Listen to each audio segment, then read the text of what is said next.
আসসালামু আলাইকুম। বাংলাদেশ বনাম অস্ট্রেলিয়ার দ্বিতীয় টেস্ট ম্যাচটা আগামীকাল সকাল ৬টার সময় থেকে মাঠে গড়াবে। এর মাঝেই কিন্তু এই ম্যাচটাকে নিয়ে চরম পরিমাণের উত্তেজনা কাজ করছে ভক্ত সমর্থক থেকে শুরু করে ক্রিকেট বিশ্লেষক যারা রয়েছেন সবার মধ্যে। দেখুন, বাংলাদেশ যখন অস্ট্রেলিয়ার বিপক্ষে প্রথম ম্যাচটা জিতে গিয়েছে তখন থেকে কিন্তু এই বিষয়গুলো নিয়ে আলোচনা হচ্ছে। তো আজকের ভিডিওতে আপনারা দেখবেন বাংলাদেশের একাদশ কেমন হবে, অস্ট্রেলিয়ার একাদশ কেমন হবে, মাঠের কন্ডিশনটা ঠিক কি, আর এই মাঠে কখনো আন্তর্জাতিক খেলা হয়েছে কিনা, পিচের কন্ডিশনটা ঠিক কিরকম হবে, বাংলাদেশের একাদশে কয়জন পেস বোলার থাকবে, অস্ট্রেলিয়ার একাদশটা ঠিক কিরকম হবে, এই বিষয়গুলো নিয়ে কিন্তু আমরা আজকের এই ভিডিওটাতে আলোচনা করব। মানে ম্যাচের আগে একটা ম্যাচ প্রিভিউ নিয়ে আলোচনাটা হচ্ছে। তো পুরো ভিডিওটা আপনারা মনোযোগ দিয়ে দেখবেন আর আমাদের চ্যানেলটাকে সাবস্ক্রাইব করে রাখবেন। দেখুন, বাংলাদেশ যখন অস্ট্রেলিয়ার বিপক্ষে প্রথম টেস্ট ম্যাচটা জিতেছে তখন থেকে কিন্তু এই বিষয়টা নিয়ে আলোচনা হচ্ছে। বাংলাদেশ কি অস্ট্রেলিয়াকে সিরিজ হারিয়ে দেবে? মানে দ্বিতীয় টেস্ট ম্যাচটা কি বাংলাদেশ জিতে যাবে, নাকি বাংলাদেশের সাথে দ্বিতীয় টেস্ট ম্যাচটা অস্ট্রেলিয়া ড্র করবে? যদি ড্র করে তারপরেও কিন্তু বাংলাদেশ সিরিজটা জিততে পারবে। আর যদি বাংলাদেশ অস্ট্রেলিয়াকে হারিয়ে দেয় তাদের মাটিতে, তাহলে কিন্তু চরম পরিমাণে লজ্জায় পড়বে অস্ট্রেলিয়া। দীর্ঘ ১৪০ বছরে অস্ট্রেলিয়ার মাটিতে অস্ট্রেলিয়াকে এইভাবে কেউ সিরিজ হারাতে পারেনি। যদি বাংলাদেশ এই কাজটা করে দেখাতে পারে, এটা হবে ১৪০ বছরের একটা নতুন রেকর্ড। দেখুন, বাংলাদেশ অস্ট্রেলিয়া দ্বিতীয় টেস্ট ম্যাচটাতে কিন্তু প্রচুর পরিমাণের একটা ফাইটিং হবে, সেটা কিন্তু আগে থেকেই কিন্তু বোঝা যাচ্ছে। যে মাঠে খেলা হবে সেই মাঠের বিষয় নিয়ে একটু আলোচনা করতে চাই আগে। দেখুন, যে মাঠটায় খেলা হবে সেখানে কিন্তু এখন পর্যন্ত কোনো আন্তর্জাতিক টেস্ট ম্যাচ গড়ায়নি। তার মানে বাংলাদেশ এবং অস্ট্রেলিয়ার দ্বিতীয় টেস্ট ম্যাচটাই হতে যাচ্ছে এই মাঠের একটা অভিষেক match. Great Barrier Reef Arena stadium, মানে এটা ম্যাকওয়ের একটা স্টেডিয়াম, অস্ট্রেলিয়ার প্রত্যন্ত একটা গ্রামের একটা স্টেডিয়াম। মানে গ্রাম বলা চলে না, শহরের ভিতরেই কিন্তু একটা স্টেডিয়াম, কিন্তু অস্ট্রেলিয়া থেকে বেশ কিছুটা দূরে একটা আইসল্যান্ড বলা চলে। তো এই মাঠটাতে ওইভাবে কখনোই কিন্তু আন্তর্জাতিক ম্যাচ গড়ায়নি। মানে ডোমেস্টিক লিগগুলো হয় না, সেগুলো খেলা হয়েছে, বা 4 দিনের লিগগুলো, এই ম্যাচগুলো কিন্তু এই মাঠটাতে খেলা হয়েছে। কিন্তু বাংলাদেশ বনাম অস্ট্রেলিয়ার এই টেস্ট ম্যাচটাতে, দ্বিতীয় টেস্ট ম্যাচটা, এখানে কিন্তু প্রথম কোনো আন্তর্জাতিক টেস্ট ম্যাচ হিসেবে মাঠে গড়াবে। এবার কথা বলবো বাংলাদেশের এই একাদশটা ঠিক কিরকম হতে পারে। দেখুন, বাংলাদেশ বনাম অস্ট্রেলিয়ার প্রথম ম্যাচটাতে যেভাবে খেলেছে বাংলাদেশ, মানে অবিশ্বাস্য ভাবে খেলেছে। তাই দ্বিতীয় ম্যাচটাতেও কিন্তু বাংলাদেশ চাইবে তারা তাদের প্ল্যানিং গুলো ভালোভাবে এক্সিকিউট করার জন্য।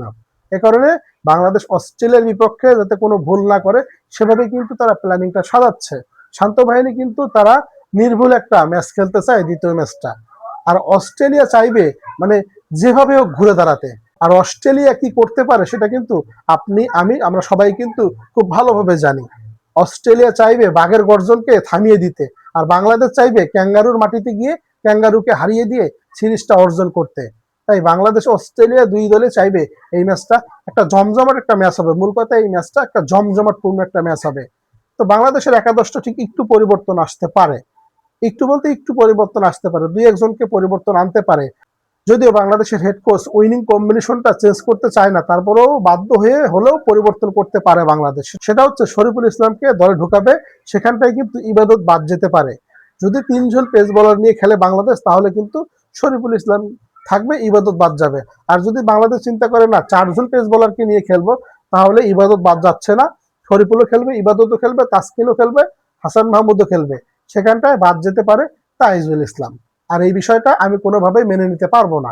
কেননা বাংলাদেশের একজন বোলার তাইজুল ইসলাম বর্তমানে টেস্ট বোলিং র্যাঙ্কিং এ সর্বোচ্চ সর্বোচ্চ এগিয়ে আছে, মানে প্রায় 10 নাকি 11 নম্বরে রয়েছে। আর সাম্প্রতিক সময়গুলো তো যে কোনো কন্ডিশনে তাইজুল ভালো বল করতে পারে। যদি টিম ম্যানেজমেন্ট চিন্তা করে যে 4 জন পেস বোলার খেলি, একজন স্পিনার খেলাবে, এটা সম্পূর্ণ একটা ভুল ডিসিশন হবে। যে কন্ডিশনটাই খেলা হচ্ছে, নিঃসন্দেহে পেস বোলাররা এবং ব্যাটাররা রাজত্ব করবে, কিন্তু যত ম্যাচটা গড়াবে তত কিন্তু স্পিনাররা কিন্তু খুব ভালো পারফরমেন্স করবে। এ কারণে স্পিনারকে অবশ্যই রাখতে হবে, বিশেষ করে মেহেদী হাসান মিরাজ এবং তাইজুল ইসলামকে অবশ্যই একাদশে রাখতে হবে। আর এটা কিন্তু আমার নিজের পার্সোনাল মতামত, এবং আমি যেগুলো অ্যানালাইসিস করে দেখতে পেয়েছি, তাইজুল ইসলামকে এবং মেহেদী হাসান মিরাজকে অবশ্যই রাখতে হবে। এখানে স্পিনাররাও কিন্তু ভালো কিছু করতে পারবে। এ কারণে ইবাদতকে বাদ দিয়ে বাংলাদেশ 3 জন পেস বোলার নিয়ে খেলুক, শরীফুল, তাসকিন এবং হাসান মাহমুদ, এই 3 জন পেস বোলারকে নিয়ে খেলুক। আর 2 জন স্পিনার, মেহেদী হাসান মিরাজ, তাইজুল ইসলাম, সাথে পার্ট টাইমার স্পিনার হিসেবে আছে হলো আমাদের মমিনুল। এবার যদি আপনি চিন্তা করেন যে না ভাই, 4 জন পেস বোলারকে খেলাতেই হবে, তাহলে এখানে একটা বিষয় কিন্তু খুব গুরুত্বপূর্ণ, সেটা হচ্ছে আপনারা সৌম্য সরকারকে খেলান। যদি সৌম্য সরকারকে খেলান তাহলে 4 জন পেস বোলার খেলাতে পারবেন, সেই সাথে 2 জন স্পিনারও খেলান। যদি সৌম্য সরকারকে ওপেনিং ডিপার্টমেন্টে খেলান, তাহলেই কিন্তু সম্ভব 4 জন পেস বোলার খেলানো। কেননা সৌম্য সরকার কিন্তু মিডিয়াম ফাস্ট বল করতে পারেন। সেখানটায় আমাদের যদি তিনজন মেইন ফাস্ট বোলার থাকে, তার সাথে সৌম্য সরকার যদি একটু সাপোর্ট দিতে পারে। এখন আপনারা বলতে পারেন হয়তো বা সৌম্য সরকারকে যদি আমরা একাদশে ঢুকাই তাহলে বাদ যাবেন কে? সাদমান ইসলামকে বাদ দিয়ে সৌম্য সরকারকে একাদশে ঢুকালে তাহলেই কিন্তু বাংলাদেশ 4 জন পেস বোলার খেলাতে পারবে, সেই সাথে 2 জন স্পিনারও খেলাতে পারবে।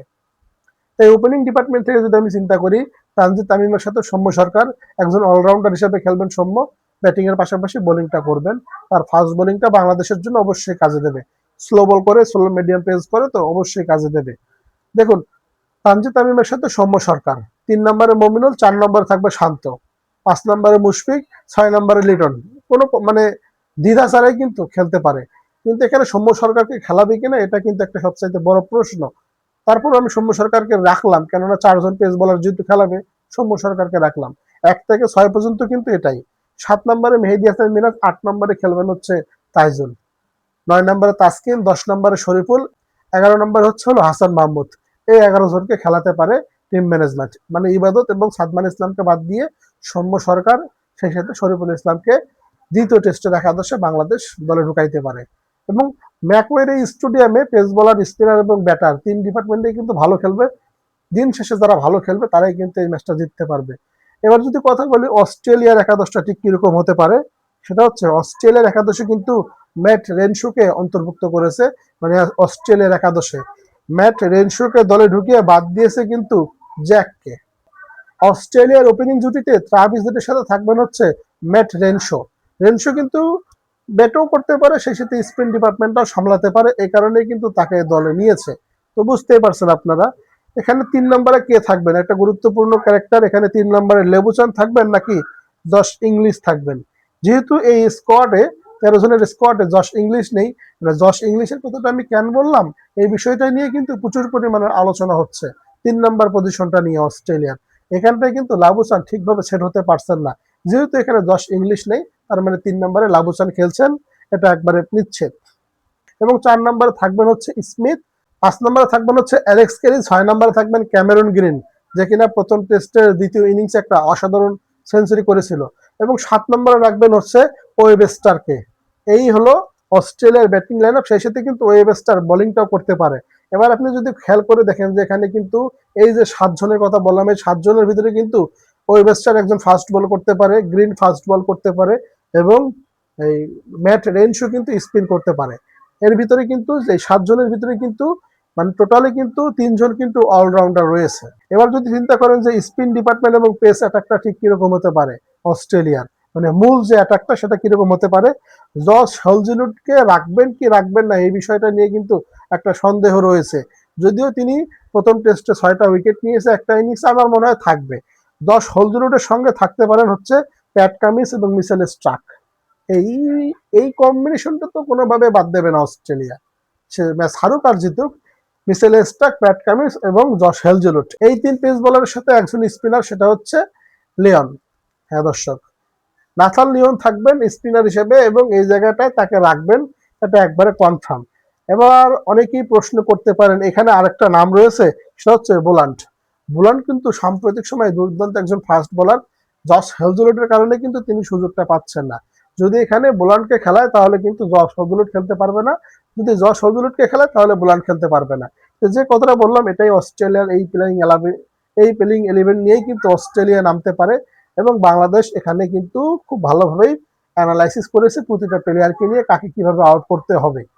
এবং ম্যাট রেনশোর কারণে শরীফুল ইসলামকেও কিন্তু একাদশে রাখছে বাংলাদেশ। তো এই ম্যাচটাতে বাংলাদেশ ঠিক কিভাবে জিততে পারে, বা নাকি বাংলাদেশ হেরে যাবে, নাকি অস্ট্রেলিয়া ভয়ঙ্কর একটা কামব্যাক দেবে, নাকি বাংলাদেশ ভয়ঙ্কর ভাবে ক্যাঙ্গারুদেরকে ধ্বংস করে দেবে, বাংলাদেশ কি পারবে দ্বিতীয় টেস্ট ম্যাচটা জিতে 140 বছরের সেই ঐতিহাসিক রেকর্ড ভেঙে দিয়ে বাংলাদেশ এই ম্যাচটা জিততে? কমেন্ট বক্সে আপনাদের মন্তব্য মতামত আশা করছি।